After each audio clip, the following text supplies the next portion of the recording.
Hello friends, good afternoon. এখন বাজে হচ্ছে 1:45। এখন থেকে তোমাদের সাথে নিয়ে একটা নতুন ভিডিও স্টার্ট করলাম। তোমরা সবাই কেমন আছো? আশা করি সবাই খুব ভালো আছো, আমিও বিন্দাস আছি।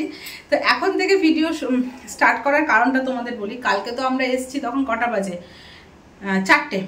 লাস্টে ওলা পাচ্ছিলাম না, এত মানে অত রাতে কি ওলা ঠিকঠাক মতো পাওয়া যেত? অনেক কষ্ট ওলা পেয়েছি। এসছি 4টের সময়। আসার পর ফ্রেশ ট্রেশ হয়ে আমি আবার স্নান করেছি, ফ্রেশ ট্রেশ হয়ে 4:30 বেজে গেছে বিছানায় যেতে যেতে। তারপর তো সকালবেলা আর ঘুম ভাঙছে না। তখন কটা বাজে? 9টা, 9:45 বাজে আমি ঘুম থেকে উঠেছি। মেয়ে অনলাইন ক্লাস ছিল, করতে পারলো না, ঘুম হয়নি, স্বাভাবিক ব্যাপার। তো হাজবেন্ড জাস্ট কিছুক্ষণ আগে গেল অফিসে। তখন কটা বাজে? 12টা এরকম বাজে। তখন গেল অফিসে। আমিও মানে ধিক ধিক করে কাজ করছি। এখনো রান্না হয়নি, 1:45 বাজে, এখনো রান্না হয়নি। মানে কি রান্না করব কিছু বুঝতে পারছি না। হিসেব মতো আজকে আমার অ্যানিভার্সারি, আজকে 2 তারিখ। তো কি রান্না করব কিছুই বুঝতে পারছি না। কালকে ধরো ওরকম রিচ খাবার টাবার তোমার সাথে মেনু শেয়ার করেছিলাম, আমার ঠিক মনে নেই জানো তো। আর আজকে ওরকম গরমের মধ্যে রাতে ঠিকঠাক মতো ঘুম হয়নি। আজকে একদম হালকা পাতলা রান্না করছি। এত দেরি করে ঘুম থেকে উঠে কি রান্না করব চিন্তা ভাবনা করতে করতে লাস্টে আলু পটল তরকারি করবো। এই যে ভাজা হয়েছে কিন্তু এখনো রান্না হয়নি। আর এদিকে টক ডাল, দাঁড়াও ব্যাক ক্যামেরায় দেখাচ্ছি। এই যে এখানে টক ডাল করেছি, আর এখানে ভেন্ডি ভাজা, পটল ভাজা, আর পাশের বাড়ির জেঠিমা একটু কচু ঘষা দিয়ে গেছে, এটা দিয়ে। এটাই হচ্ছে আমাদের লাঞ্চ মেনু। তো জাস্ট এক্ষুনি আমি হচ্ছে জামা কাপড় কিছু কেচে মেলে দিলাম। আজকে প্রচণ্ড পরিমাণে রোদের তাপ, প্রচণ্ড গরম। মানে আজকে যেন আমি সহ্যই করতে পারছি না, মানে ঘরে থাকতেই পারছি না। এসি চালাচ্ছি, রান্নাঘরে যাচ্ছি, এসি ঘরে চলে বসে আছি। এতটা রোদের তাপ লাগছে। বিছানার জন্য কিচ্ছু গোছানো হয়নি জানো, এত বেজে গেছে। এই যে এখন একটু জামা তেমন করে গোছাবো। ওই ছোটো ঘরটা একটু মুছে দিলাম। মেয়েকে বললাম বাবু তুই একটু পুজোটা দিয়ে দে, কারণ আমার এখনও রান্নাবান্না কিছু হয়নি, রান্নাটা করিনি। বাসন টাসন যা থাকবে এখন আর মাজবো না। একবারে খাওয়া দাওয়ার পর একটু রেস্ট নেব, রেস্ট নিয়ে তারপর হচ্ছে বিকেলবেলায় মাজবো বাসন টাসন।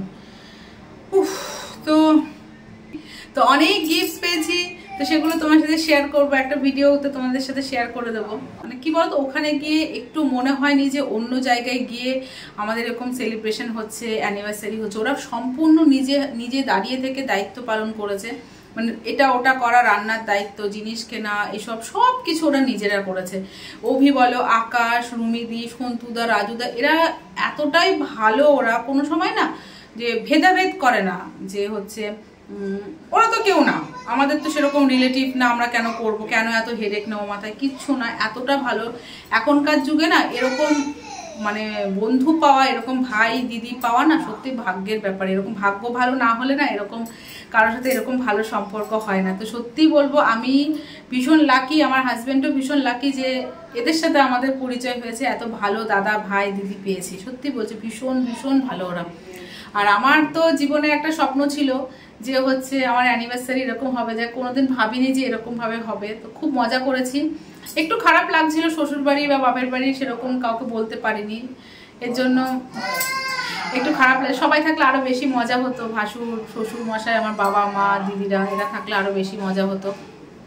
যাই হোক, হ্যাঁ সব দিকে চাইলে তো হয় না, তাই না? কিছু ভালো মতো পেতে গেলে কিছু স্যাক্রিফাইস করতেই হয়। সে যাই হোক, দেখা যাবে নেক্সট টাইম। তো ঝটপট ঝটপট আমি কাজ সেরে ফেলি। আজকে যে আমাদের অ্যানিভার্সারি, আজকে কোনো স্পেশাল সেরকম কিছু নেই, কারণ আর ভালো লাগছে না, শরীর আর দিচ্ছে না জানো তো। কারণ রাতে ঘুম হয়নি না, খাওয়া দাওয়া ঠিক মতো হয়নি। এখন যেরকম 1টা বাজে, আমি সকাল থেকে এখনও কিছু খাইনি।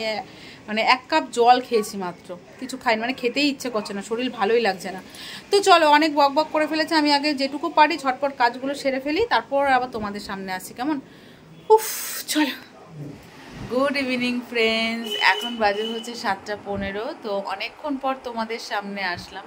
কি দেখাবো না দেখাবো কিচ্ছু ভেবে পাচ্ছিলাম না যে কি শেয়ার করব তোমাদের সাথে। আর আজকে দুপুরবেলায় না ঘুমিয়েছি, যে দেখে বুঝতেই পারছো চোখগুলো মুখগুলো সব ফোলা ফোলা লাগছে, গলাটা একটু ভার ভার লাগছে না।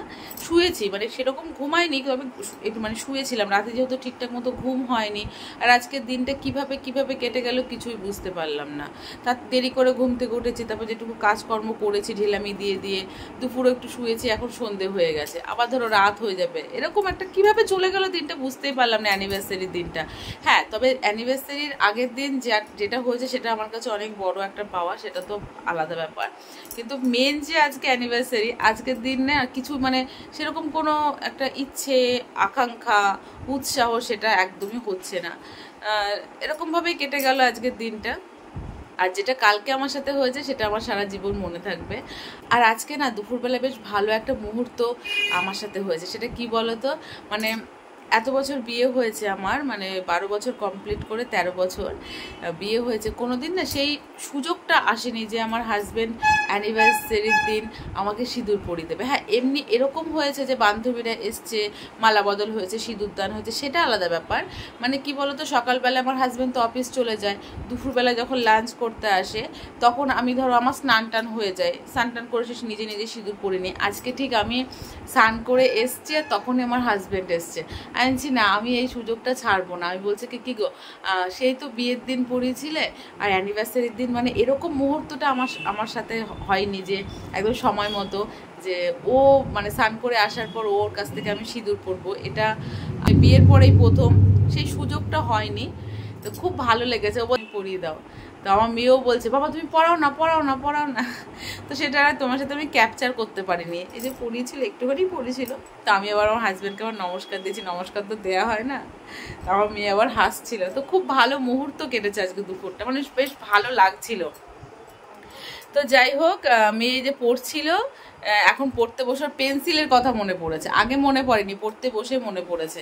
তাই আমার দিদির ছেলের সাথে ও গেছে হচ্ছে পেন্সিল কিনতে, আর আমি এখানে বসে আছি।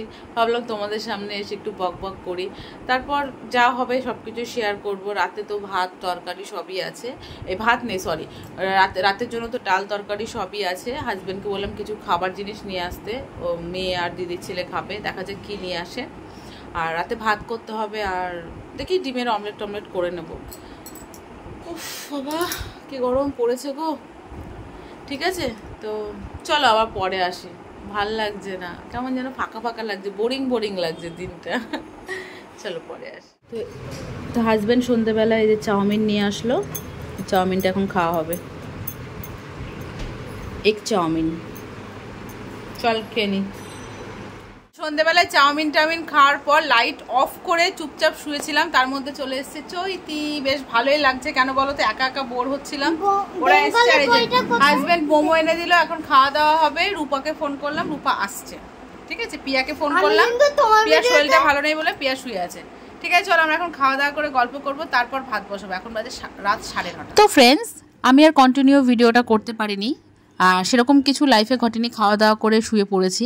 তারপর ভাবলাম যে চলো ভিডিওটা তো অনেকটাই ছোট হয়েছে, একটু আমাদের অ্যানিভার্সারিতে আমি যে কটা সময় বের করে ছবি তুলেছি সেটুকুই তোমার সাথে শেয়ার করি। তোমরা মোটামুটি সবাইকেই চেনো, এটা হচ্ছে 3টে দাদা, রুমিদি, পিয়া, রূপা, চৈতি, বিউটি, এদের সবার সাথে আমার ছবি তোলা হয়েছে। তো সেগুলোই তোমার সাথে শেয়ার করলাম। আর কি বলতো, সবাই বেশি ভিডিও করা নিয়েই ব্যস্ত ছিল, ছবি সেরকম তোলা হয়নি। যেটুকু তুলেছি আমি নিজেই তুলেছি সুযোগ বুঝে। তো কেমন লাগছে তোমাদের অবশ্যই আমাকে কমেন্ট করে জানিও। তো চলো ভিডিওটা এখানেই শেষ করছি। যদি তোমাদের কিছু ভালো লেগে থাকে অবশ্যই লাইক করো, কমেন্ট করো। টাটা, দেখা হচ্ছে নেক্সট ব্লগ ভিডিওতে। Bye bye, love you all, good night, tata.